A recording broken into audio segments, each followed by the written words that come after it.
예레미야 10장 10절 말씀.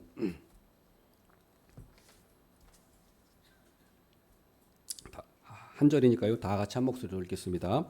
오직 여호와는 참 하나님이시요 살아계신 하나님이시요 영원한 왕이시라. 그 진노하심에 땅이 진동하며 그 분노하심을 이방이 능히 당하지 못하느니라. 아멘. 하나님은 어떠한 분이신가? 라는 제목으로 하나님 말씀을 전하겠습니다. 우리는 하나님을 바로 알고 믿어야 됩니다. 하나님을 바로 알고 믿어야 됩니다. 그 이유는 첫째, 하나님에 대한 바른 지식이 없으면 망하기 때문입니다.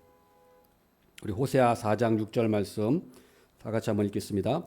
내 백성이 지식이 없으므로 망하는도다. 내가 지식을 버렸으니 나도 너를 버려 내 제사장이 되지 못하게 할 것이요 내가 내 하나님의 율법을 잊었으니 나도 내 자녀들을 잊어버리리라. 아멘. 호세아 말씀에 이렇게 말씀하고 있습니다. 이스라엘 백성들이 망하는 이유가 지식이 없으므로 망한다. 지식을 버렸으므로 나도 너를 버려 제사장이 되지 못하게 할 것이다. 또 네가 하나님의 율법을 잊었으므로 나도 내 자녀들을 잊어버리리라. 이렇게 말씀하셨습니다. 그렇기 때문에 우리는 하나님에 대한 바른 지식을 꼭 가지려고 노력을 해야 됩니다. 그 다음에 왜 우리가 하나님을 바로 알고 믿어야 되는가? 두 번째로 바른 지식이 없는 믿음은 분별력이 없습니다. 이단에 빠지기 아주 쉽습니다. 그래서 우리는 바른 지식을 가지고 있어야 됩니다. 덮어놓고 믿으라고 하는 것은 잘못된 것입니다. 우리는 하나님의 말씀을 펴서 말씀을 통해서 믿어야 합니다. 덮어놓고 믿는다는 것은 아주 잘못된 것입니다. 잠깐만 생각해봐도 그걸 알 수 있습니다.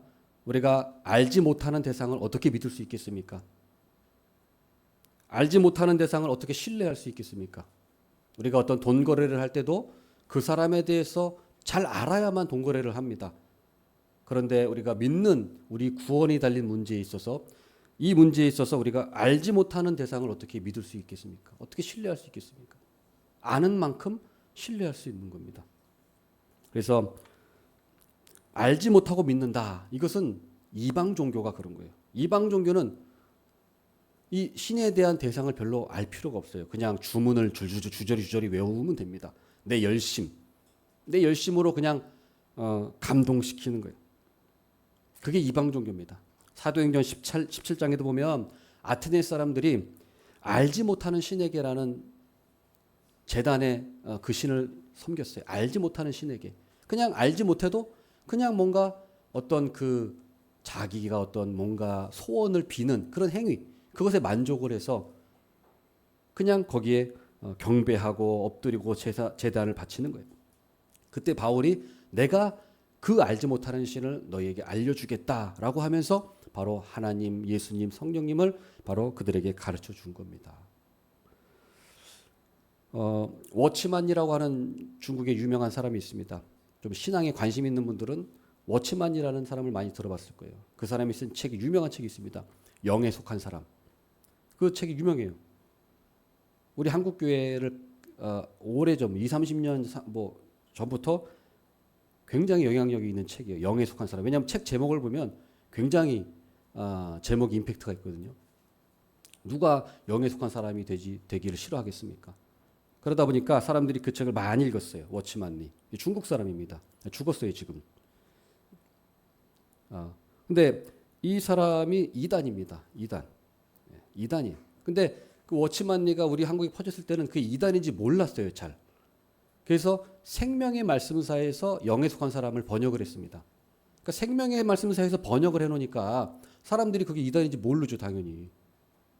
근데 그만큼 무지했다는 거예요. 그러나 그것이 이단인 것이 밝혀졌죠. 그러니까 그만큼 그게 영향력이 컸어요. 그래서 많은 목사님들도 그 책을 읽고 영향을 받고 설교를 했어요. 영에 속한 사람. 저도 그거를 몇 년 전에 한번 읽어봤었는데 그때는 별로 이렇게 관심이 많지 않아서 그냥 심상치 않게 그냥 읽다가 말았는데 얼마 전에 제가 다시 읽었어요. 워치만이에 대해서. 지금 우리 한국 교회는 이제 지방교회라고 이제 많이 퍼져 있습니다. 그래서 이제 그런 사람들의 그 사람의 책을 제가 다시 한번 읽어보면서 이게 문제가 심각하구나라는 것을 다시 한번 제가 느끼게 됐습니다. 다 설명할 수 없기 때문에 간단하게 말씀드리면은 오치마니의 문제점은 그 사람은 제가 인간론 시간에도 교리 시간에 말씀드렸습니다만 3분설이 있고 2분설이 있는데 그 사람은 영혼 육으로 나뉘면서 사람은 영에 속해야 된다. 그렇기 때문에 혼을 죽여야 된다. 이렇게 말합니다. 혼은 뭐냐면 지성, 감정, 의지를 말하는 거예요. 지성, 감정, 의지가 혼에 속해 있다. 그 사람 주장입니다. 그래서 영에 속한 사람이 되기 위해서는 혼의 사람이 되면 안 된다. 그러니까 지성, 감정, 의지를 다 죽이고 오로지 영, 그러니까 하나님의 직통계시, 하나님의 어떤 그 직관, 여기에 집중을 해야 된다. 그러니까 내 어떤 생각, 지성이나 감정이나 의지는 다 버려야 된다. 저는 이걸 보면서 이게 문제구나라는 생각을 했어요. 예. 이게 첫 번째 문제구나, 이 사람의. 지성, 감정, 의지를 다 버린다는 거예요. 지성을 버리면서 그 책을 읽어보니까 그 사람은 항상 정통 교리를 공격합니다. 예. 정통 교리를 교리를 굉장히 싫어해요. 그리고 오직 하나님과 영교, 하나님과 직통 계시, 그걸 추구하는 거예요. 그러니까 교리를 버리고 지성을 버리고 그러면은 어떻게 됩니까? 그러면 이제 사람이 주관주의에 빠지는 거예요. 신앙이 주관주의로 빠지는 거예요. 신앙이 하나님의 말씀의 객관성이 있는 하나님의 말씀에 비춰야 되는데 그러면 교리를 버리면 주관주의로 가는 거예요. 주관주의. 예. 그러면 사람은 이상하게 빠지기 굉장히 쉽습니다. 그래서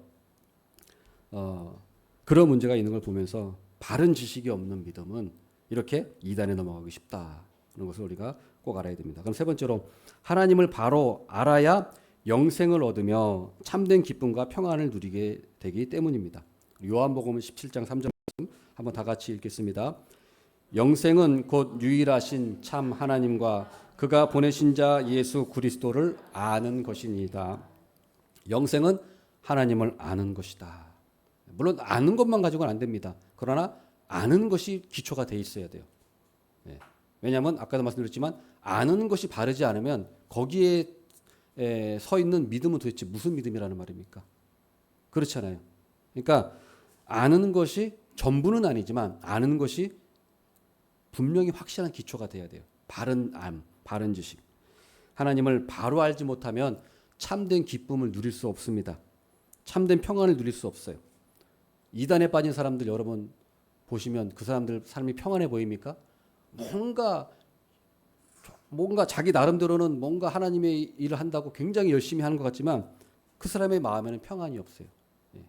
뭔가 시달려요, 항상. 그래서 하나님을 바로 알지 못하면 평안할 수 없어. 참된 기쁨을 누릴 수가 없습니다. 이단에 빠진 사람들, 북한 사람들 보세요. 북한 사람들 평안해 보입니까? 이슬람 사람들, 이슬람 종교 믿는 그 나라 믿는 사람들 평안해 보입니까? 아니요. 전혀 그렇지 않습니다. 힌두교 믿는 사람들이 평안해 보입니까? 그렇지 않죠. 우리 하나님은 종교적인 의식보다 하나님을 아는 것을 원하십니다. 호세아 6장 6절에도 하나님은 번제보다 하나님을 아는 것을 원하신다. 번제보다 하나님을 아는 것. 번제가 필요 없다는 것이 아니라 번제보다 하나님을 아는 것을 원하신다고 말씀하셨습니다. 그래서 오늘 본문 말씀 보면 오늘 한 절 말씀이지만 이 하나님의 특성에 대해 세 가지가 나와 있습니다. 첫 번째로 하나님의 특성, 참되신 하나님이에요. 참되신 하나님. 우리 10절 말씀, 본문 말씀 보겠습니다. 보면은 오직 여호와는 참 하나님이시오라고 말씀하고 있습니다. 오직 여호와는 참 하나님이시오. 참 하나님이시다. 우리 하나님은 참 하나님이십니다. 참이란 말은 진리. 하나님은 진리의 하나님이시라는 거예요. 진짜 하나님이라는 거예요. 거짓이 아니라는 거예요. 모든 우상들은 다 거짓된 것입니다. 그러나 오직 하나님만이 진리의 하나님이십니다. 그럼 하나님의 진리의 그 특성이 무엇이냐? 두 가지가 있는데 첫 번째로는 영원히 자존하신다는 거예요. 영원히 자존하신다. 이 세상 모든 것에는 원인이 있습니다. 모든 것에 원인이 있어요. 이 건물도 있을 때에는 이 건물을 설계한 사람이 있고 건축한 사람이 있어요. 그래서 이 결과물이 주어진 겁니다. 모든 것에 원인이 있어요. 그렇지만 하나님은 처음부터 스스로 계신 분입니다. 하나님은 어떤 것에 의해서 만들어진 존재가 아니에요. 하나님은 처음부터 스스로 계신 하나님이세요. 출애굽기 3장 14절 말씀 한번 보겠습니다. 출애굽기 3장 14절 말씀 한번 읽겠습니다. 하나님이 모세에게 이르시되 나는 스스로 있는 자이니라. 또 이르시되 이같이 이르기를 스스로 있는 자가 나를 너희에게 보내셨다 하라. 아멘. 우리 하나님께서 모세에게 하나님을 계시하실 때 나는 스스로 있는 자다. 스스로 있는 자다라고 하나님이 계시하셨습니다. 하나님은 계시지 않은 때가 없고 또 스스로 계시되 영원토록 스스로 계시는 분이십니다. 세상 만물이 다 하나님께로부터 나와서 하나님을 의지하고 있어요. 사도행전 17장 28절에도 보면 우리가 그를 힘입어 살며 기동하며 존재하느니라 라고 말씀하고 있습니다. 로마서 11장 36절 말씀 한번 읽겠습니다. 이는 만물이 주에게서 나오고 주로 말미암고 주에게로 돌아감이라. 그에게 영광이 세세에 있을지어다. 아멘. 만물이 주에게서 나오고 주로 말미암고 주에게로 돌아간다. 모든 것의 원인은 하나님이시 하나님. 이 사실을 꼭 기억하시길 바라겠습니다. 그 다음에 참되신 하나님의 그 두 번째 특성은 영원히 불변하신다는 거예요. 영원히 자존하실 뿐만 아니라 영원히 불변하신다. 하나님은 영원토록 변하지 않으십니다. 히브리서 13장 8절에 예수 그리스도는 어제나 오늘이나 영원토록 동일하시다라고 말씀하고 있어요. 어제나 오늘이나 영원토록 동일하십니다. 다시 말해서 하나님은 변하지 않으신다는 거예요. 하나님은 변하지 않으시고 뜻도 변하지 않으세요. 본체도 변하지 않으시고 뜻도 변하지 않으십니다. 히브리서 6장 17절에서 18절 말씀 우리 다 같이 한번 읽겠습니다. 하나님은 약속을 기업으로 받는 자들에게 그 뜻이 변하지 아니함을 충분히 나타내시려고 맹세로 보증하셨나니 이는 하나님이 거짓말을 하실 수 없는 이 두 가지 변하지 못할 사실로 말미암아 앞에 있는 소망을 얻으려고 피난처를 찾은 우리에게 큰 안위를 받게 하려 하심이라. 아멘. 17절 말씀에 하나님은 그 뜻이 변하지 않는다고 했어요. 하나님은 한번 뜻하신 것은 절대로 변함이 없습니다. 맹세로 보증하셨다고 했어요. 맹세로. 하나님께서 아브라함에게 내 본토 친척 아비 집을 떠나서 내가 지시할 땅으로 가라 하면서 하늘의 별과 같이 땅의 모래와 같이 내 자손을 많게 하시겠다고 약속해 주셨습니다. 그리고 그 약속하시고 나서 맹세로 보증하셨어요. 어떻게 하셨습니까? 그 새를 쪼개셔서 횃불로 아브라함은 잠재우시고 하나님 혼자서 횃불로 그 새를 쪼갠 그 사이를 지나가셨잖아요. 이걸 횃불 언약이라고 합니다. 그래서 하나님께서 반드시 이건 지키겠다. 지키지 않으면 몸이 쪼개지겠다는. 몸이 쪼개질지언정 내가 한 약속은 지키겠다라고 하나님이 스스로 약속하신 거예요. 아브라함은 그걸 지킬 힘이 없으니까 아브라함은 재우시고 하나님이 혼자 가셔서 그걸 지키겠다고 약속하신 거예요. 맹세하신 겁니다. 그래서 18절 말씀 보면 이는 하나님이 거짓말을 하실 수 없는 이 두 가지 변하지 못할 사실. 하나님은 뜻이 변하지 않으시고 또 거짓말 하실 수 없으시다는. 뜻도 변하지 않으시고 거짓말도 하실 수 없다는 것입니다. 이것이 우리에게 큰 안위를 주신다는 거예요. 큰 안위. 변하지 않으시는 부분. 자, 하나님께서 그리스도를 보내주시겠다고 약속하시고 창세기 3장 15절에 그리스도를 보내주시겠다고 약속하셨습니다. 그리고 아담에게 약속하시고 아브라함에게 약속하시고 또 많은 선지자들을 통해서 약속하셨습니다. 그리고 그 약속대로 2000년 전에 예수님께서 이 땅에 오셔서 그 약속을 성취하셨습니다. 초림의 약속을 하나님이 지키신 것처럼 분명히 재림의 약속도 반드시 말씀대로 이루어지실 것입니다. 천지가 없어지기 전에는 율법의 1.1획이라도 반드시 없어지지 아니하고 다 이루리라고 말씀하셨습니다. 그러므로 우리가 불변하시는 하나님을 따라가면 우리는 절대로 흔들리거나 실패하는 일이 없습니다. 우리 안에는 영원토록 불변하신 하나님의 생명이 있습니다. 생명이 있어요. 그 생명은 늙지도 않고 죽지도 않는 참된 생명입니다. 겉사람은 우리는 늙어요. 겉사람은 늙고 후패하지만 속사람은 날로 새롭습니다. 왜냐하면 우리 안에는 변하지 않으시는 영원한 참된 생명이 우리 안에 이미 있기 때문이에요. 그래서 우리 겉사람은 낡지만 우리의 참된 속사람, 생명은 날로 새로워지는 것입니다. 그렇기 때문에 어떠한 경우에도 낙심하지 말고 우리 하나님의 영원 불변하신 그 영원 불변하심을 믿고 담대하게 살아나가는 우리 모두가 되기를 축원합니다. 아멘. 하나님의 두 번째 특성은 사시는 하나님이에요. 사시는 하나님. 하나님은 살아계신다. 우리 10절 말씀 보겠습니다. 거기 중간에 보면은 뭐라고 나와 있습니까? 우리 하나님은 살아계신 하나님이시다. 살아계시다는 게 중요해요. 우상은 죽어 있어요. 우상은 돌이고 나무고 죽어 있는 거예요. 생명이 없습니다. 오직 하나님께만 참된 생명이 있어요. 나뭇가지가 있는데 나무에서 잘리면 어느 정도는 살아있죠. 그렇죠. 어느 정도는 살아있지만 곧 생명을 잃게 됩니다. 꽃도 그렇죠. 잘리면 어느 정도는 살아요. 그러나 떨어져 있으면 얼마 못 가서 시들시들해져서 말라버리고 죽게 됩니다. 하나님과 단절된 생명체들이 바로 이와 같은 거예요. 하나님과 단절되어서 사실은 살아있는 듯 보이지만 실제로는 죽어 있는 거예요. 살아있는 듯 보이지만 사실은 죽어 있는 겁니다.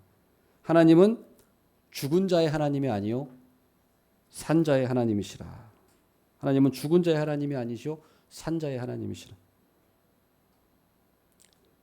예수님께서 죽은 자들로 죽은 자들을 장사하라고 말씀하셨어요. 죽은 자들로 죽은 자들을 장사하라. 그러니까 하나님이 보시기에 죽은 자라는 거예요. 예. 하나님과 단절된 자들은 죽은 자예요. 그래서 그러나 하나님 안에 있는 자들은 살아있는 자예요. 생명이 있기 때문입니다. 살아계신 하나님을 죽었다고 한 사람이 있어요. 철학자 니체. 살아계신 하나님을 죽었다고 얘기했습니다. 니체가. 그래서 왜 그런 말을 했을까요? 니체가 하나님 죽었다고? 자신의 영혼이 죽은 자이기 때문에 그래요. 자신의 영혼이 생명이 없기 때문에 하나님을 죽었다고 얘기하는 거예요. 그래서 그 철학자 니체는 하나님이 죽었다고 얘기했기 때문에 초인 사상을 내세웠어요. 자기 힘을 믿는 거예요.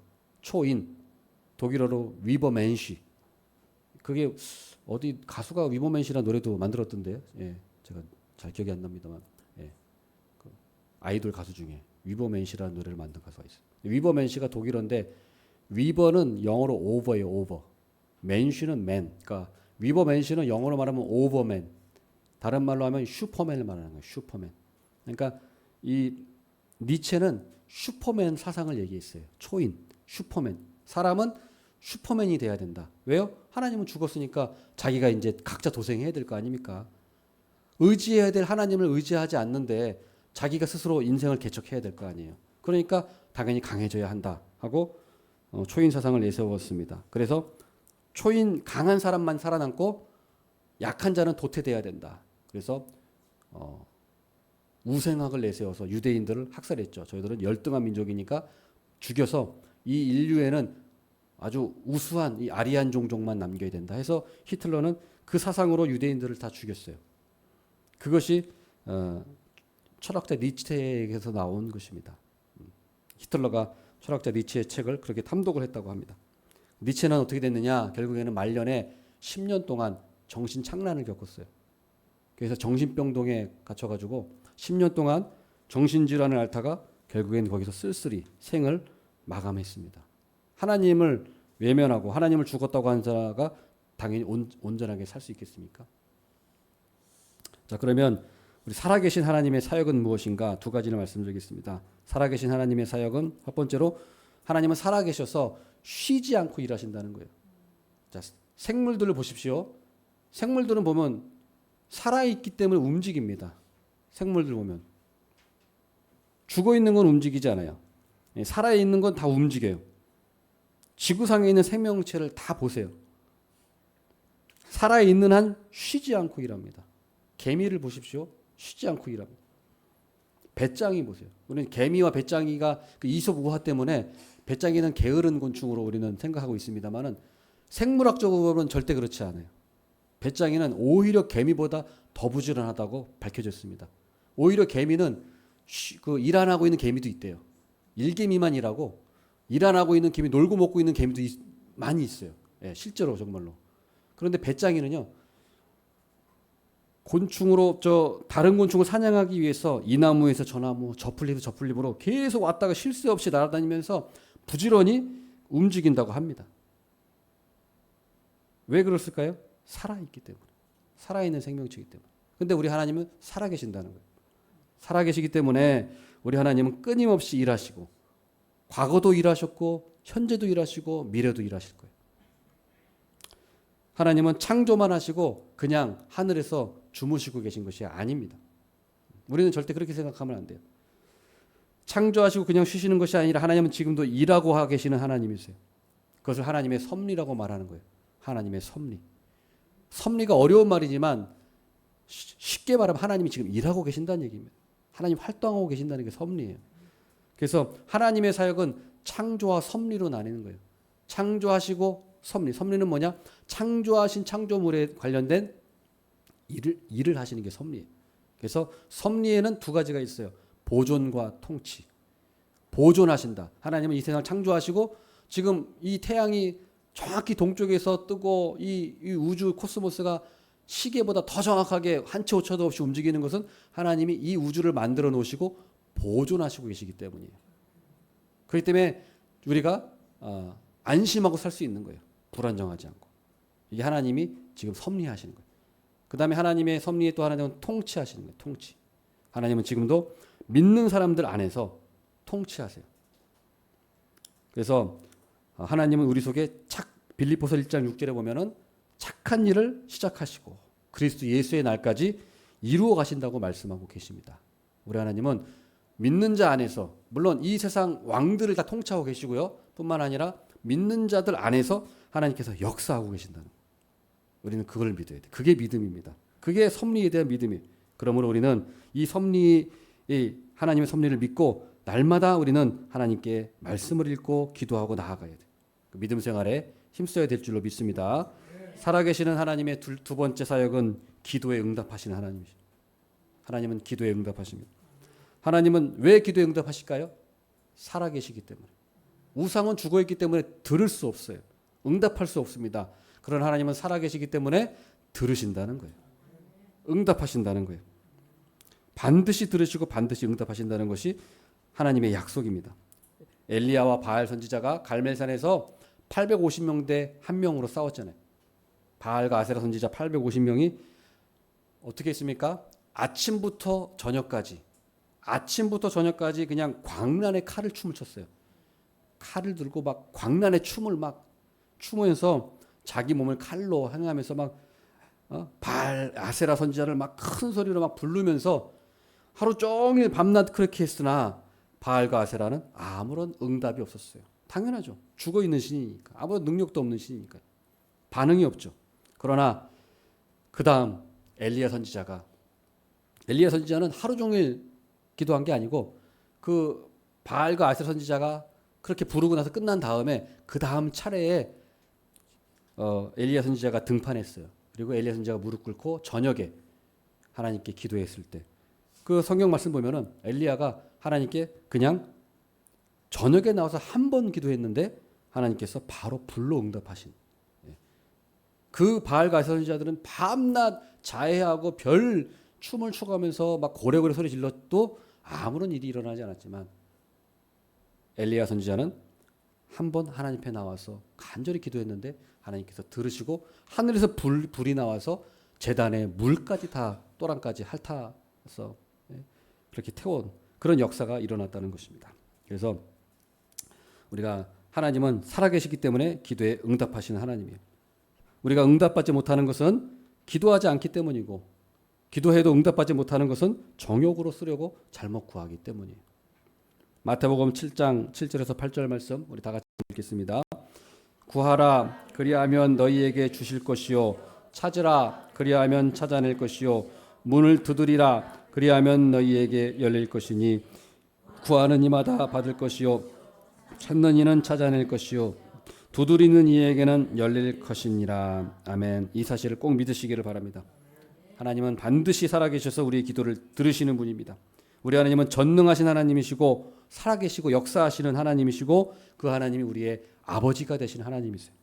그러므로 우리는 무슨 일을 당하든지 우리는 믿음으로 하나님이 살아계신 하나님을 믿고 들으신다는 사실을 믿고 기도하고 하면 반드시 응답하여 주실 줄 믿습니다. 우리 하나님의 특성 세 번째로는 하나님은 왕이시라는 거예요. 왕이신 하나님입니다. 우리 10절 말씀 하반절에 보겠습니다. 뭐라고 나와 있습니까? 영원한 왕이시라. 우리 하나님은 영원한 하나님은 왕이십니다. 왕으로서 하나님은 사역을 두 가지를 하십니다. 첫 번째로는 교회를 구원하는 사역을 하세요. 교회를 구원하세요. 하나님의 관심은 특별히 교회에 있습니다. 물론 하나님은 모든 세상과 모든 나라, 모든 백성을 하나님의 주관대로 다스리시지만 하나님의 관심은 교회에 있어요. 왜 그렇습니까? 하나님이 우리 교회를 피값 주고 사셨잖아요. 그래 관심이 많으시고 우리 교회는 예수님의 몸이라고 했어요. 몸. 자기 몸에 관심 없는 사람이 있습니까? 예? 자기 몸에 관심이 없는 사람이 있어요? 예? 날마다 다이어트 한다고 그죠? 매일 결심하고 우리 몸에 얼마나 관심이 많아요. 좋은 거 가려 먹고 얼마나 몸에 관심이 많습니까? 그런데 교회가 그리스도의 몸이라고 했어요. 얼마나 놀라운 일입니까? 얼마나 특별하게 관심을 두고 계신다는. 그만큼 무슨 말이에요? 하나님은 교회를 사랑하신다는.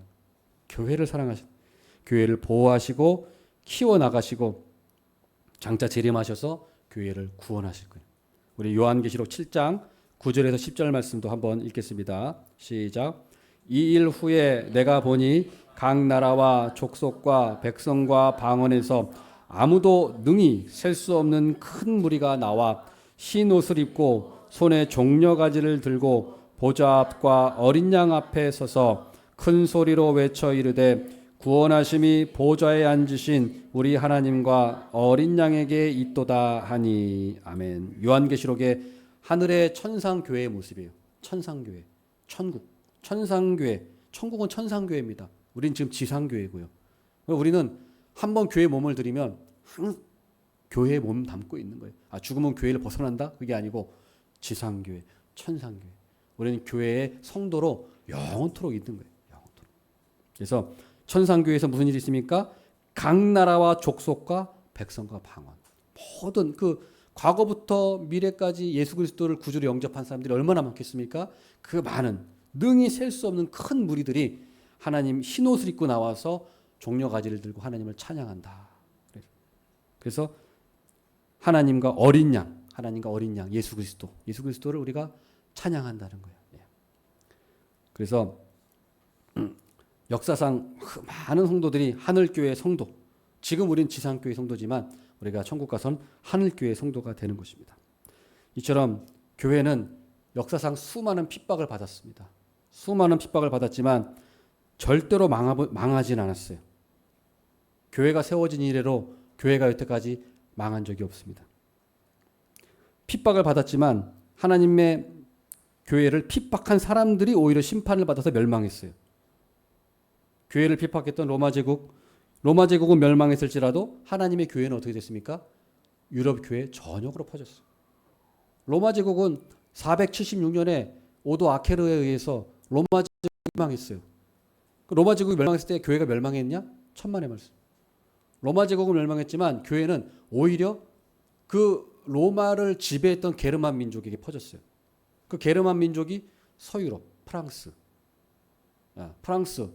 독일 이쪽으로 퍼져나가서 영국까지 퍼져나갔잖아요.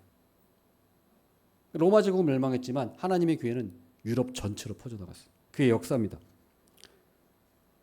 소련이 교회를 핍박하고 일제가 조선의 교회를 36년 동안 핍박하고 잔멸하려고 했지만 정작 망한 것은 소련과 일제였어요. 하나님의 교회는 망하지 않았습니다. 더 흥황하여서 지금까지 이렇게 이르렀습니다. 오늘날 북한이 저렇게 사악하게 통치하고 교회를 멸절하고 있지만 반드시 북한은 망할 것입니다. 그러나 북한에 있는 교회는 흥할 거예요. 하나님은 왕권으로 교회를 세우시고 지키시고 보호하십니다. 하나님은 교회에 하늘과 땅의 모든 권세를 교회에 주셨다고 말씀하셨어요. 하나님의 관심과 사랑은 교회에 있습니다. 우리 교회를 사랑하면 우리 모두가 되기를 바라겠습니다. 왕이신 하나님의 두 번째 사역은 세상을 심판하시는 거예요. 교회를 사랑하시고 그 다음에 세상을 심판하시는 사역이에요. 10절 하반절입니다. 그 진노하심에 땅이 진동하며 그 분노하심을 이방이 능히 당하지 못하느니라 이렇게 말씀하고 있어요. 하나님은 세상을 심판하세요. 물론 성도들도 하나님 말씀에 순종하지 않고 바르게 살지 않을 때 하나님이 분명히 징계하십니다. 성도들도 징계해요. 그러나 성도들은 그 징계를 통해서 죄를 깨닫게 하시고 돌아오게 하셔요. 그래서 그 징계는, 성도들이 받는 징계는 복된 징계예요. 복된 징계. 그러나 불택자들, 택함받지 못한 사람들, 불택자들은 하나님의 진노와 분노를 받아서 멸망하게 됩니다. 하나님의 진노를 아무도 막을 자가 없습니다. 요한계시록 보면은 예수님이 재림하실 때 굴과 바위 틈에 숨어서 그 진노를 면하게 해달라고 아우성친다는 말씀이 있습니다. 불택자들은 그런 일을 당하게 되는 거예요. 하나님께서 아직 재림하지 않으신 이유, 죄인들이 회개하기를 기다리고 계신 거예요. 죄인들이 회개하기를 원하시기 때문에 하나님이 재림을 늦추시고 있는 이유입니다. 그러나 끝까지 회개하지 않는다면 진노의 심판을 받게 됩니다. 그날에는 하나님 그 재림의 날에는 하늘과 땅이 불에 녹아질 거예요. 하나님의 진노의 심판을 받아서 지옥에 떨어지면 다시는 기회가 없습니다. 나올 수도 없습니다. 그러나 아무리 큰 죄를 범해도 회개하고 예수님만 믿으면 모든 죄를 용서받고 우리는 천국 백성이 되고 천국에 들어가서 영원토록 하나님과 영생을 누릴 것입니다. 그러므로 우리 하나님의 은혜 감사하고 왕이신 하나님께 순종해야 합니다. 말씀을 맺겠습니다. 우리는 하나님이 어떠한 분이신가를 우리는 잘 알아야 합니다. 하나님은 참되신 하나님이시고 또 살아계신 하나님이시고 왕이신 하나님이십니다. 그러므로 참 진리이신 하나님 앞에 우리는 진실한 마음을 가지고 하나님 앞에 나와야 합니다. 하나님은 살아계시기 때문에 그 살아계신 하나님을 믿어서 우리는 담대하고 용기를 가져야 합니다. 하나님은 살아계시기 때문입니다. 담대하게 하나님 앞에 나아가고 하나님을 경배하고 기도해야 합니다. 하나님은 왕이신 하나님이십니다. 그 왕이신 하나님께 우리는 절대적으로 복종하고 순종해야 합니다. 우리 사랑하는 성도 여러분, 그렇게 복된 삶을 살다가 주님 재림하실 때 영광스럽게 주님을 맞이하시기를 축원합니다. 아멘. 기도하겠습니다.